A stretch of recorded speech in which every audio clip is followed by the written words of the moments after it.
ED की पूछताछ में रिया ने क्या बताया? रिया ने किए चौंकाने वाले खुलासे। आखिर क्या हुआ था यूरोप ट्रिप पर?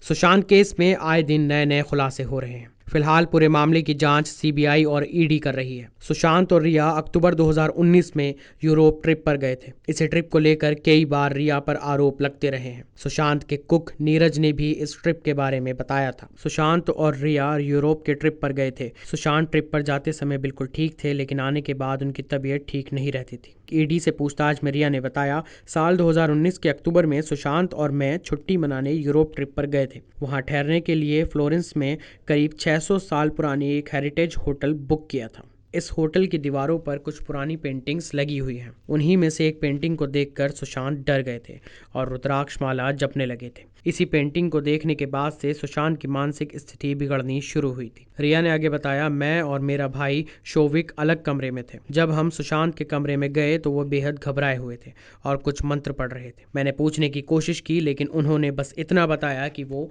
चौंकाने वाला था। जिस दिन ये घटना हुई थी उस रात रिया और शोविक सुशांत के कमरे में ही सोए थे। रिया ने बताया, हम 2 नवंबर 2019 को वापस आने वाले थे, लेकिन सुशांत की तबीयत की वजह से 28 अक्टूबर को वापस आना पड़ा था। रिया ने ट्रिप से वापस आने के बाद सुशांत के बारे में बताया कि ट्रिप से लौटने के बाद से सुशांत खुद को अकेला रखने लगे थे। कई बार उनके कमरे से रोने और चिल्लाने की आवाज़ें आती थी। हमने सुशांत को कई डॉक्टर्स को दिखाया, लेकिन उनकी हालत में कोई सुधार नहीं आया, बल्कि मैं खुद डिप्रेशन में रहने लगी थी। और 8 जून को सुशांत ने मुझसे खुद घर जाने को कहा था, ताकि मैं खुद को संभाल पाऊँ। आगे देखते हैं इस केस में और कितने खुलासे होने बाकी हैं। सुशांत केस से जुड़ी सारी जानकारी हम आप तक पहुंचाते रहेंगे।